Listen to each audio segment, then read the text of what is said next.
Welcome back to Renderverse. I'm Andrew, and today I'm playing Cosmoctopus. This is a 1 to 4 player engine building strategy game about trying to summon the Great Cosmoctopus from the Inky Void. So the first player to 8 tentacles wins. So normally each player would have one of these things, and you would just collect tentacles and place them like so. And once you have 8, you win the game. I am playing the solo mode against the private investigator. You can also play against the private investigator cooperatively. And he also wants to get 8 tentacles. Although instead of summoning it thematically, he's trying to solve the mystery. He's the investigator to our cultist. And we're just going to track his tentacles like so on this little tracker. So he's going to start with 0, but he'll just move the 1 up as he collects more. When he gains his 5th, this card will flip over, and I assume things that are not good for me will happen. This card will also get flipped over. Currently it just says, I can see the patterns, but what does it all mean? And the way I'm going to get tentacles, or the PI as well, is by collecting these resources. We have stars, whispers, ink, and coins. And if at any point I've got 13 of one of those resources, I will discard those 13 resources and get one of these tokens, which is worth 2 tentacles. However, if I have more than 8 resources at the end of my turn, I have to discard the excess, and that applies for cards in my hand as well. I've started with 5, so I need to get 13, but not end my turn with more than 8. There are other ways to get tentacles as well, because there are a lot of different cards in this game. This is a big old deck, and I haven't played this, so we'll be figuring out together what other ways there are to get more tentacles. The PI also does the resource thing. So he started with 2 of each. I've also started with 2 of each, and I put them on these white note cards because otherwise you wouldn't be able to see the ink on my space background, which is otherwise thematically appropriate. He does not have to discard excess, and he is also trying to get to 13. And he's starting on this particular mode as well, where he cares particularly about whispers. And if he ever gets a tentacle, each player, well, me, would lose 2 whispers. And if he gets one of these forbidden knowledge tiles, I would have to lose all of my whisper resources. In addition, we've placed the magnifying glass on the 2 tiles that create whisper resources. And we'll talk about these tiles in a second. But basically, if I go there to either of those spaces, he's going to get the matching resource as well. If he ever does get a tentacle, this card will be replaced by the next card from this deck, the back of which is actually a nice little reference card for how he functions, which is nice. And I've put this in the middle just because I thought it looked nice, but this is the main board, and I've set it up with a couple of variants. First of all, the default grid. So if you've seen a how to play video or read the rules or anything, you probably saw these tiles arranged in a 3x3 grid for a total of 9 tiles. That is the default way to set it up. In the back of the rule book, there are optional other setups. There's also an optional rule about these tiles that come in the game called the Cosmic Bridge. So basically these 2 spaces with the Cosmic Bridge next to them are considered adjacent to each other, and otherwise these 2 disconnected fractions of the Inky Realms board are not connected to each other. So this is the only way that the Cosmoctopus can move between these 2 disjointed sections.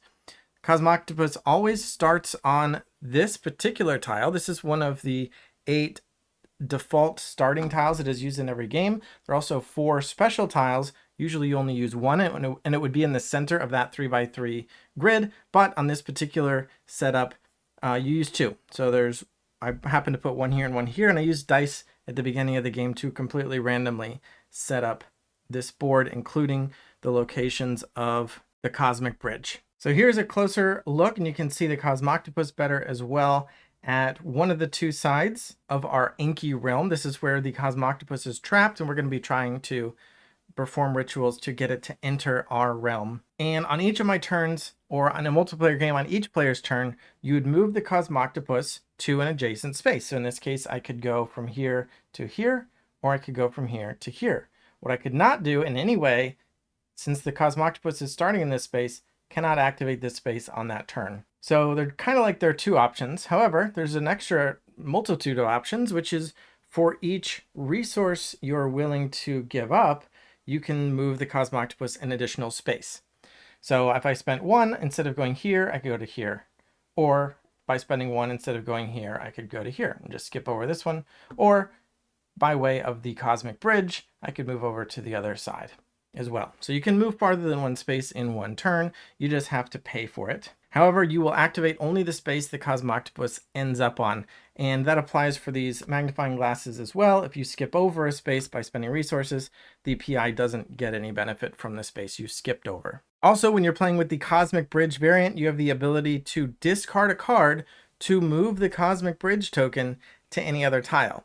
In the disjointed setup, it has to be another tile in the same portion of the split. So I couldn't move the bridge from here to here because these are in the same side. So in the solo mode, though, I don't know why I'd want to do that. Anyway, multiplayer, maybe you'd want to mess someone up, but it doesn't matter. You can't do that. So if I really wanted to go here, for example, and I didn't want to spend, let's see, I could go 1, 2, 3, 4. I'd have to spend 3 resources to move 4 spaces. Maybe I prefer to discard a card, move the bridge to here, and then just go 1, 2 for a single resource and 1 card. So discard a card to move the bridge. As I said, there are tons of cards. This is the randomly shuffled starting setup. I've also got 5 cards in my hand that I haven't even looked at yet. The game has a possible drafting mode, probably for more experienced players, where you would look at your opening hand and then just draft, pick one past the rest until all the players have ended up with 5. But I'm just going to play with what I was dealt. There's also an introductory version where you start with only 3 cards, but they're specially selected 3 cards to work well together. And so they're supposed to be able to give new players a start. I didn't even look at that, but it's in there. I don't totally know what I'm doing, but let's get started. And I'm going to use my first action to move 1 space. I don't have to pay anything, and I'll just get 3 more coins, putting me up to 5, and then I can discard, or I can play a card, and I'm going to play Supernova Numerology. Then the cost is in the top left corner, so that indicates that it costs a total of 4 resources. 2 of them have to be ink, and 2 of them can be anything. So I'll spend 2 ink, and I'm going to spend 2 whispers because I haven't seen any whispers yet. None in my hand and none out here. Although whispers is currently what I would get punished for picking up, but I think I'm going to do it anyway. And this type of card is called a scripture, and this is a card I'm going to put in play in front of me. And now for the rest of the game, whenever I play a constellation card, one of the blue cards, it's going to cost 2 stars less. So these 2 star symbols indicate a cost reduction on all of the cards I play that would require that cost. And that's it. I moved, I played a card. I would discard down to 8 if I had more than 8 of anything. And now it would be the next player's turn. If I were playing multiplayer, I would rotate the Cosmoctopus head toward that player to indicate my turn is over, but instead we'll just play the private investigator's turn. I've started him with 2 of each resource, which indicates a kind of medium-low difficulty. I felt that was fair because I also started with 2 of each resource. If you wanted an easier game, you could start him with 1 of each, or a harder game for starting with 3 or 5. And then on his turn, he doesn't have to discard any excess. On his turn, he's going to get a resource for each matching card in the card row. So there are 2 scriptures and 1 relic. So he's going to get 2 ink and 1 coin. That joins his supply here. I'm already wondering if these note cards are going to be big enough. Then if he has 13 of any one resource, he would spend them all to take the matching token, which looks like that. Just a reminder basically of what it does. But once someone has claimed one, it is gone. Claimed by that player. It also yields 2 tentacles, 8 tentacles to win. After that, if he has 8 of a resource for which the forbidden knowledge has already been taken, he will spend 8 for 1 tentacle. So he won't spend 8 for 1 tentacle if he can keep saving up to potentially get the forbidden knowledge tile.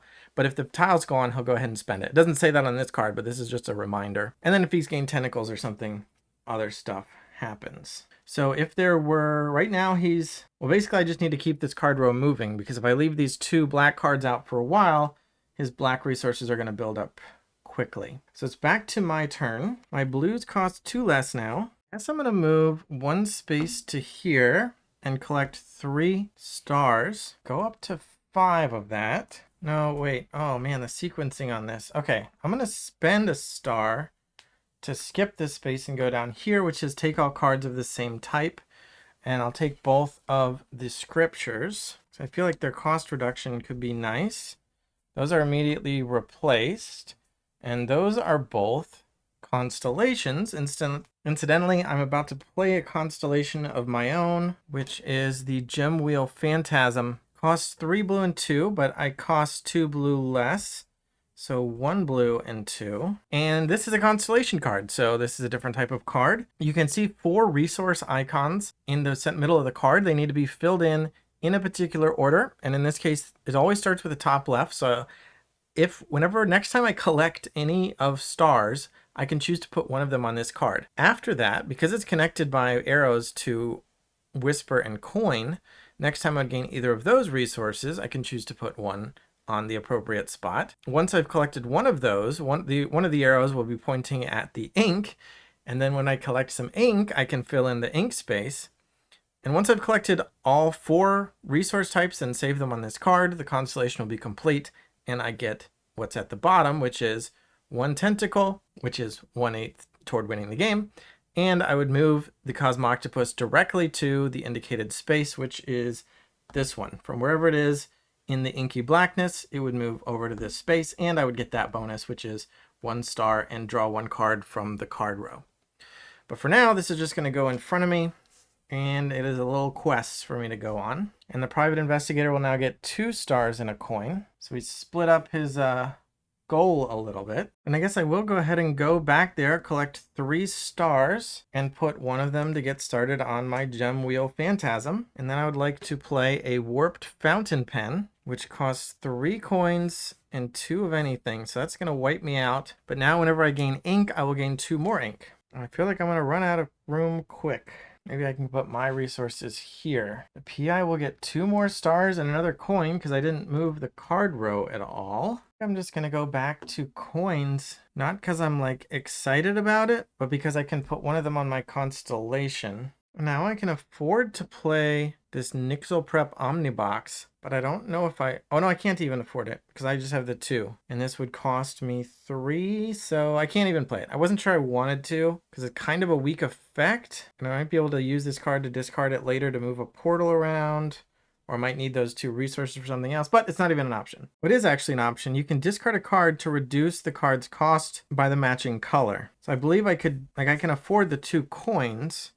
It's just the one I can't afford. I think I could discard a card of any color to pay for that, but I think I won't do that. Although that means PI's gonna go again, get 2 more and another coin. And now I think I'm gonna discard that Perplexing Omnibox to move the Cosmic Bridge to this triple ink space. And since I'm also in the other Cosmic Bridge space, I'll move Cosmoctopus there, collect 3 ink plus 2 more from my Warped Fountain Pen, and get 5. But because I have the connection on my constellation, I can fill in that spot. And then I can play a card which will be Starlight Scrawlings for 3 black, 3 ink. And now future scriptures will cost 2 ink less. Maybe I can do something like this. And the PI gets 2 more stars and another coin. He's up to 10 stars. I think I'll slow him down a little bit by going here. This gives me 1 Whisper, which I'm actually going to use to complete my Gem Wheel Phantasm constellation. I also can take 1 card from the card row. I'm going to take Swim Sunken Fangtooth, which is immediately replaced. But because of the magnifying glass, he also gets 1 Whisper. Now the Phantasm is complete. So again, I get to resolve that bottom effect, which is to gain 1 tentacle. So I'll place my first one right there. 7 more to go. And move Cosmoctopus to that specific space, which is over here, which gives me 1 star and 1 card. I guess I'm going to take this Curious Lobster constellation, place that. That'll slow him down more from stars. Well, no, it won't, because we got a new one. I guess I'll play this Crackling Cuttlefish. The blue is reduced by 2 down to 1, and then 2 of something else. I guess maybe the ink. Now I have another little quest, starting with stars again. That's my turn, so the PI gets a black, a blue, and a yellow. Up to 11 stars. I'm gonna go here, get 1 ink plus 2 more is 3, and I can take a card. I'll take the constellation again to deny the PI, and there's our first red card. First hallucination. Those are one-time event cards. And I'm actually not playing a card this turn. Well, yeah, because I want to place this. Oh no, I can't do my constellation yet. So I'll just spend it on this then. Cost reduction, or do I want to bother? Maybe I just save my money. Well, no, because it costs only 1 black because of this. So let's go ahead and do it. I'm thinking about saving up cards for more expensive effects, but not yet.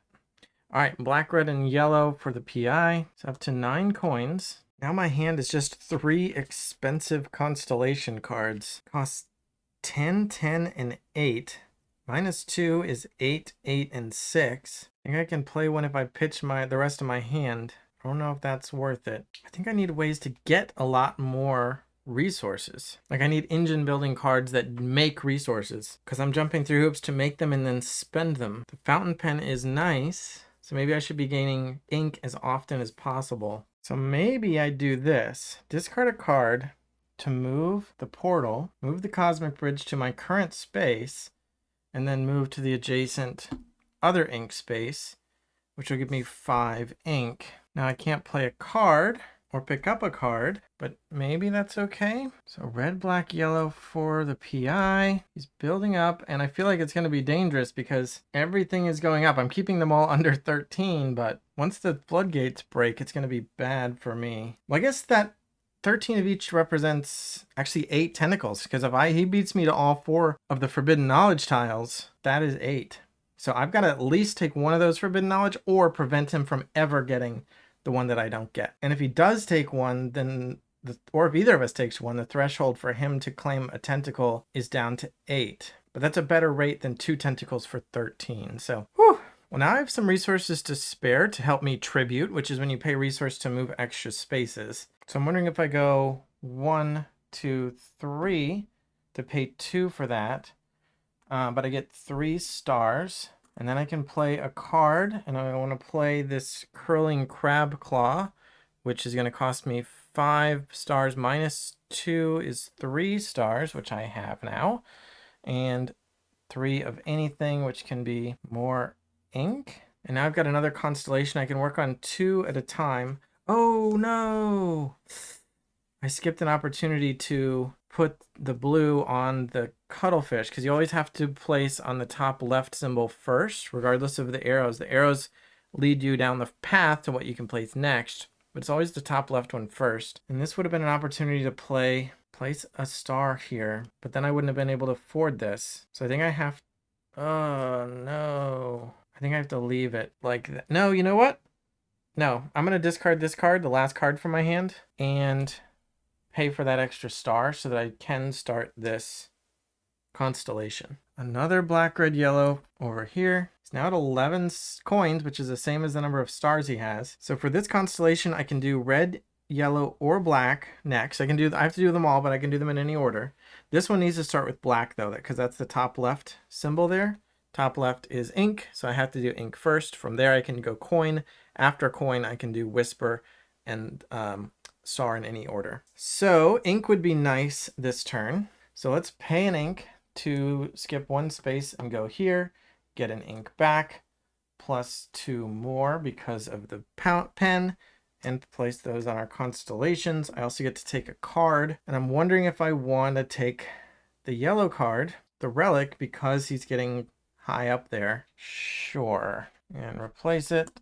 Now he gets 2 whispers, and this card I just pick up costs 8 coins. I don't even have a coin discount. But I do need coins for my constellations. So let's go ahead, get 3. 1, 2, 3. Not playing a card. So now his whispers are out of control here. Up to 10. I'm going to have to go to a whisper space to finish my constellations, which is going to give him another one. And there are currently 2 out there. But I kind of want to pick up the black card because of the bonus on completing the curling crab claw. I think I'm going to go here, get 3 ink and a card. I'll take this Dance of the Inky Flames, place it with the blue. I can't play a card, so he gets black, red, blue. Up to 12 stars, 11 ink, 11 whispers, and 11 coins. He cannot beat me on all 4 because I lose. And I could go over here, get 5 ink. That would put me to 10, and I would have to lose 2 at the end of my turn. All right, I'm going to pay 1 ink to go 1, 2. Lose that. He gets 1, going up to 12, but I get 3, and I can advance both my constellations, which actually completes this one, the crackling cuttlefish. So you can see I'm going to get my second tentacle, and then I get to move the Cosmoctopus 1 space, and that will trigger the bonuses of the space. It's like a normal Cosmoctopus move that you do during your turn, including being able to pay tribute to move extra spaces. So I'll go ahead and place tentacle number 2, and then I get to move. And I'm going to go 1, 2, 3. So I have to tribute twice. Maybe I don't pay ink. Maybe I pay coins because I'm going to try to get to 13 ink, I think. But I get a stars, which is going to go straight to completing the constellation. I also get to draw a card. I'm going to grab the ramblings of a star-mad cosmographer. This is done. Curling crab claw is done. I assume I can do it in that order. I got the star, which completed it, but I didn't actually trigger the completion until I'd also drawn the card. I don't know if that's true, but I hope so, because the effect of this is I get another tentacle, and I get to play a black card without paying its cost. And I'm going to play the card I just picked up. So the sequencing there matters. Hopefully that's fair, but this is going to reduce the cost of my future constellations by 3 more stars. 5 cost less there, and tentacle number 3. And this is done, and a new card should come out. Ooh, he gets 2 blue and a red. The rules are not clear on whether he can complete 2 forbidden knowledges in 1 turn, but I'm going to say that he can, and he just did. So 2, 4, 6, 8, 10, 12, 13 stars is going to give him this forbidden knowledge. There's actually a bonus if players get it, but the PI doesn't get it. But he does get 2 tentacle movements. In addition, we've got whispers, 2, 4, 6, 8, 10, 12, 13 exactly. So that's another forbidden knowledge claimed. And he's going to move 1, 2, 3, 4 spaces. When he gets the 5th, it will flip the card, but not yet. However, as he ends his turn here, because he gained... Oh, well, these trigger... He gained some tentacles. I don't know how many times this triggers, but I'm going to lose my 1 whisper for sure. I don't know if I'm losing 2, 4, 6, 8, or if I'm losing all of it twice, or if I lose 8 and then I lose all of it twice, or what. But I only had 1, and it's gone now. But now, because he gained any number of tentacles, this behavior card is going to be replaced by the top of this deck, and it's going to be this one. So we're going to move the magnifying glasses onto the ink. Oh no, the ink is my favorite. I have 4 right now. He's got 11. I mean, I can afford to give him 1, but not 2. I mean, I definitely have to get that forbidden knowledge tile before he does, because I don't think I have a chance of getting the coins from him. And I'm just going to say that these triggers for every time. So it would have been I lose 8 red and I lose all my red twice. So in that case, it was hyper redundant. But in this case, he would gain a lot more ink and cause me to discard cards. So this one is scarier to happen a bunch, especially if I can't beat him to that tile. What I forgot, you can discard cards and use the cost reduction of scriptures to reduce the 13. So I actually only need 11 ink. You could discard scripture cards, the black cards, but I don't have any for single cost reductions there as well. So on this turn, if I go here and get 1, 2, 3 ink, I will give him an ink. I also get to take a card.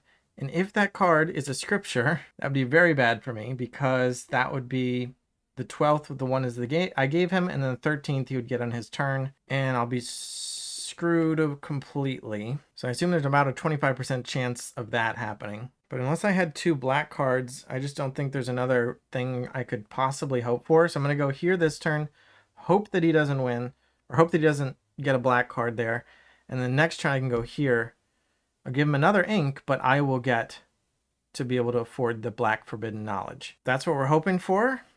So let's go here, get the 3 ink. I get to take a card, and I'm going to take a constellation. I've got a 5 discount now, but neither stars, whisper, nor coins are my favorite to go for. Let's grab this one. Flip, not a black. Okay, not a black. Coin's not great. I'm not playing a card, so he gets a star, a whisper, and a coin. Oh, and of course he's getting 1 ink because I went to the magnifying glass space.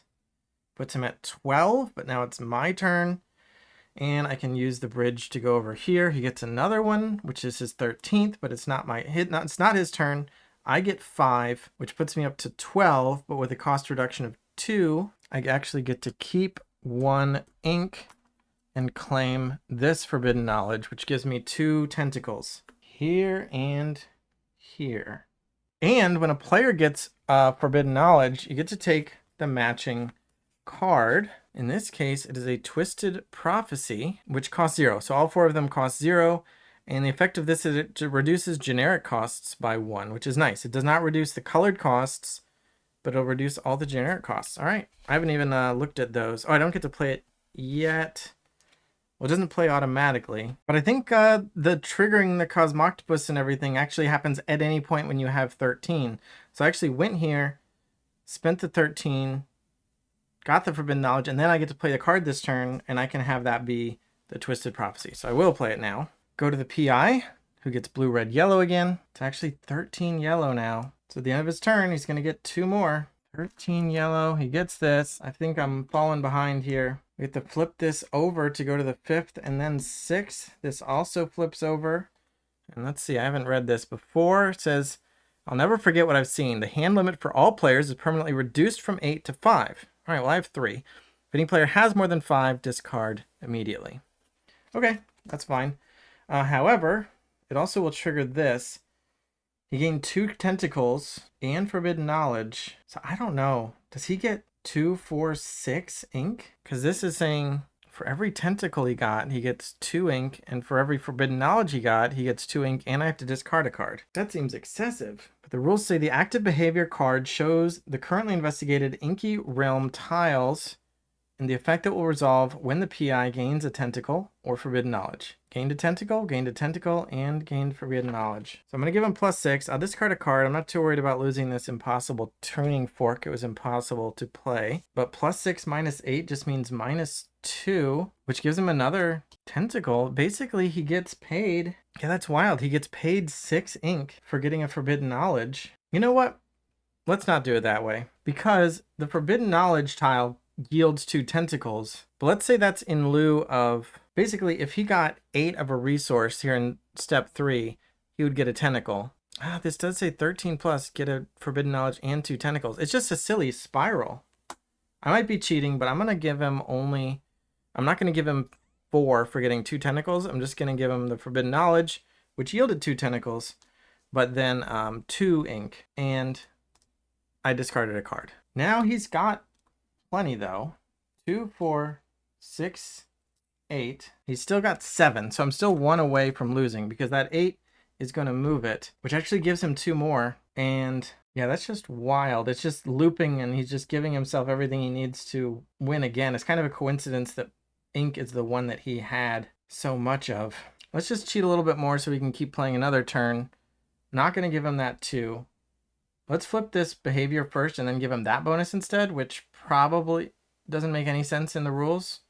But again, I'm cheating. So he'll get 2 coins instead from this card. And then I at least get to play another turn or 2. Well, the magnifying glasses will move to the coin spaces. He has 7 ink, so I actually have a reprieve because there's no scriptures out. And he's not particularly close to 8 on any of the other colors. But I still need 3 more tentacles and I'm not super close to any. And I almost don't want to take any cards because if a scripture does come out, I could lose, or I would lose, which means this space does not look particularly appealing. But I also don't know that I could win with the cards I have remaining because he can spend 8 resources for a tentacle. I cannot do that. So yeah, I think I'm pretty doomed, but my best chance is to pick up a few more ways to play tentacles and just hope no scriptures come out and try to win in a number of turns before he builds up his stuff. And I got to take cards from him that would help him up the colors that become dangerous. So I'm going to go 1, 2 by spending an ink. I'll get 2 resources of the same type and I'll choose ink. So I'll get 2 ink plus 2 more ink is 4 ink. And then I'm going to spend all 4 ink to play Lifelight Lanternfish. It costs 10, but it costs 5 stars less because of these scriptures. It also costs 1 generic less. So it only costs 4 generic, so hence 4 ink. And now I have another constellation to work on. In 4 gathering steps, I can potentially complete this for a tentacle and a nice cache of resources for something else. He's going to get blue, red, yellow, which are not threatening yet. I can't skip unless I pay this card. I don't think I can afford to give him anything, so I got to go here and get one whisper and a card. I guess I'm going to take this one. Not black, not black. He gets blue, red, yellow again. I'm going to grab 5 ink. He gets blue, red, yellow. 5, 5, 6. I think I'm going to move back for another whisper and fleeting glimpse of the astral void, revealing another red. And I'll actually play a card this time, which is fleeting glimpse of the astral void. Costs 3 red, 3 generic, but it costs 2 red less, so just 1 red. And instead of 3 generic, it's going to cost 2 because of my special card. And the effect is I can play any card for free. And I'm going to play Behold the Yawning Darkness, which would normally cost 13, but instead would cost 10, but instead will be free. It's going to give me a tentacle, and because I have a Forbidden Knowledge, I did get the ink one, I can also move Cosmoctopus. Well, you know what? I had the Whisper to spare, so I'm going to get started on this constellation. And for my move, you know what? Let's go get 2 free coins, one of which will go on the constellation. Tentacle number 6 joins the party. And these are done. PI gets blue, red, yellow. Honestly, it's probably the best I could hope for. I'm going to go 1, 2 by paying an ink and get 3 whispers, one of which will go to my constellation. He gets blue, red, yellow. That's 7 red, so I'm pretty done here. Because next turn he'll get the 8th one, unless I take this card. And the next card is neither red nor black. Oh, no, I'm wrong. He already has 8 stars. Which means at the end of his turn, he would have already spent them and won. And I was still at least several turns away. I mean, I guess I could have this turn spent an ink to go back, get 2 more coins. One of them would finish this.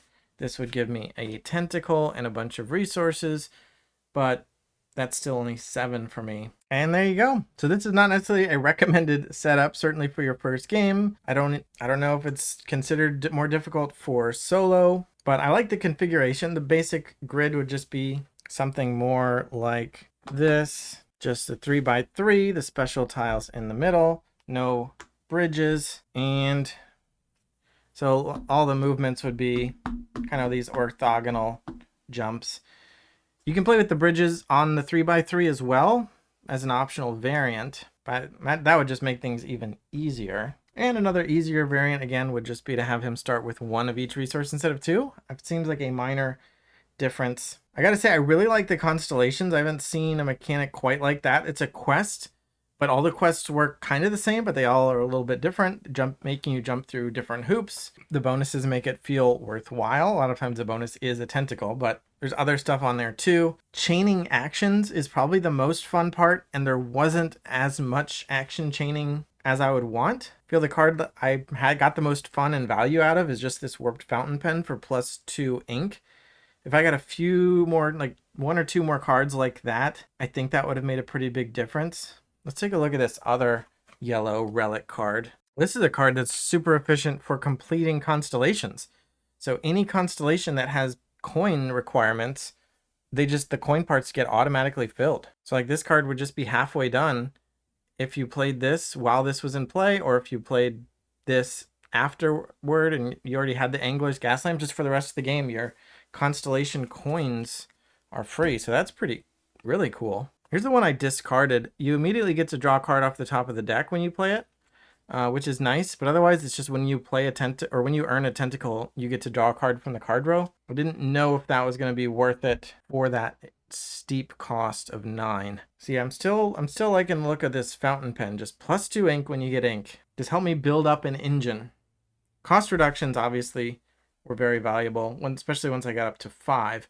But it seems like with some of the costs, the reductions are almost necessary. The theme is fun and cute. I love the little guy. He's supposed to go in here once the player who wins gets to put them in the middle and end up with this fully completed Cosmoctopus pulled from the void. Although mine's not quite completed. Sorry, little guy. So that's Cosmoctopus. Fun theme, fun card play, streamlined solo mode, lots of little resources to manage. So check it out if it looked interesting. Thanks for watching. Thanks for subscribing, and bye.